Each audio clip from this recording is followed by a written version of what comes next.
sokong, aku bantras. Tapi kalau dia nak sarang nak bini dia nak makan dengan anak bini dia, apa dia nak makan kalau tak boleh kutip kotak macam tu? Bigfoot Malaya, Bigfoot Malaya, bersama kita bangkit suara.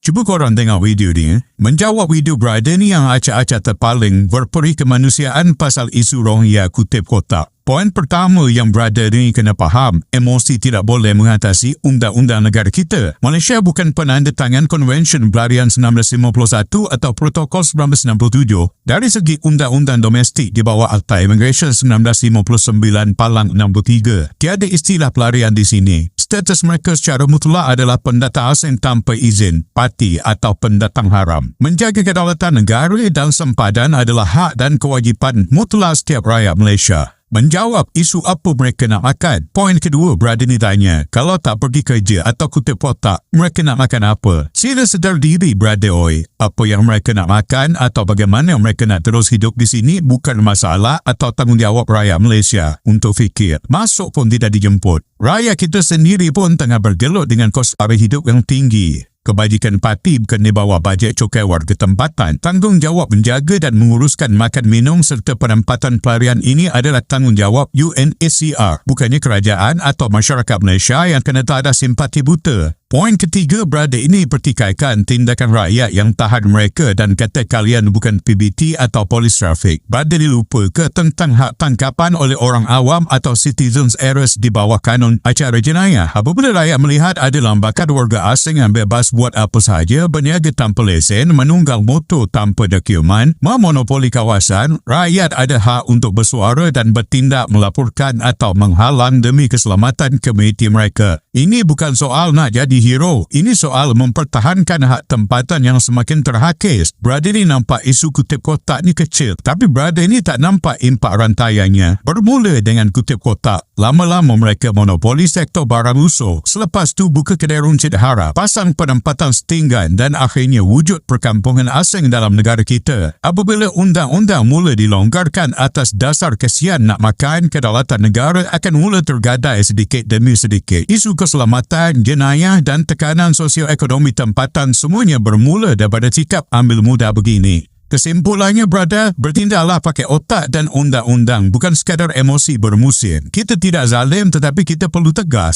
Sesiapa sahaja yang masuk ke negara ini secara harap mesti tertakluk kepada undang-undang immigration dan dihantar pulang atau diuruskan sepenuhnya oleh UNHCR ke negara ketiga. Jangan disebabkan sifat simpati berada yang tak bertempat tu anak cucu kita merempat di tanah air sendiri suatu hari nanti. Kedaulatan Malaysia adalah hak mutlak rakyat Malaysia. Fikir-fikirkanlah.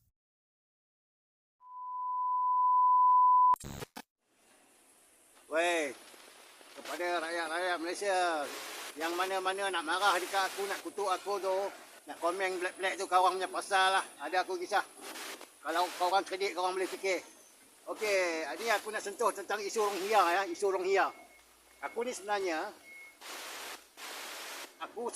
aku pun tak suka juga tentang pendatang-pendatang haram ni yang ceroboh-ceroboh subsidi kita dalam negara kita, hak kita dia orang rampas, keistimewaan kita dia orang godam dan berbagai segala-galanya lah. Yang tu memang aku bantras lah, memang aku lawan lah. Lawan sampai mati, tetap lawan. Tetapi yang aku jadi geram, yang aku jadi angin ni kepada rakyat-rakyat kita ni, fikirlah balik pakai otak. Aku ada tengok tadi dalam Facebook, Rohingya tu bawa baskel, kutip kotak. Dia bukan BBT, dia kejar, seorang-seorang dia kejar-kejar tahan Rohingya tu, tarik ke tepi. Kau nak buat apa, brother? Dia tak cari kotak, dia nak buat kerja tu, tak nak buat kerja tu, dia nak makan apa? Kerja security tak boleh. Kerja restoran tak boleh. Nak kerja pelbagai-bagai macam sektor lain, nak kerja kontrak. Kalau dapat, dia boleh kerja. Kontrak tu banyak Rohingya yang kerja. Jadi, kalau dia tak cari kotak macam tu, kerja apa yang dia boleh buat? Nak tanya sikit lah kan. Melainkan kalau dia naik motosikal tak ada lesen, itu bukan kerja kau nak pergi halang dia apa semua, tu kerja trafik, kerja JPJ, kerja penguat kuasa. Melainkan kalau dia cari kotak tu, dia mencuri kotak kita, barang-barang kita yang kita nak pakai. Kalau korang kejar tu, aku sokong, aku bantras. Tapi kalau dia nak sarang nak bini dia nak makan dengan anak bini dia, apa dia nak makan kalau tak boleh kutip kotak macam tu? Fikir-fikirlah sikit kan. Aku bab-bab ni aku tak suka. Bab-bab ni memang aku menyampah lah tengok banyak sangat rakyat-rakyat kita ni dalam Malaysia ni yang nak tunjuk hero konon-kononnya. Prihatin kepada rakyat-rakyat sendiri. Tak kena cara tu. Bayangkanlah kalau kita duduk tempat dia orang, kita tak boleh buat berbagai kerja. Cuma boleh kutip kotak tu. Tak ada duit nak makan. Mata-mata cari kotak je boleh untuk makan. Jadi kalau dia orang halang kita kutip kotak, apa kita nak makan? Pelik sungguh kan? Gunakanlah ya. Kalau bantras-bantras sebab warga asing, ada orang-orang Melayu, abang-abang besar yang lindung warga asing, lindung Rohingya, yang pau Rohingya tu, aku lawan. Aku sanggup turun padang, aku sanggup pergi jumpa brother tu, orang Malaysia yang lindung Rohingya tu. Tu aku sanggup. Kalau bab-bab macam ni, aku rasa leceh lah kan. Dia orang hidup pun nak makan. Nak letak di depoh. Di mana nak letak di camp, di Bangladesh. Bangla pun dah tak mau terima Rohingya lagi dah. Jadi macam mana nak buat? Tu nak rakyat Malaysia bunuh. Kalau berani bunuh lah. Kalau tak sayang mak pak kau orang, tak sayang nak bini kau orang bunuh lah. Nanti kalau nak kena 3-40 tahun dalam jail. Kalau tali gantung lah tak ada.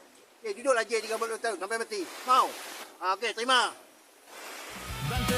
Segala noda desa kuasa buka mata.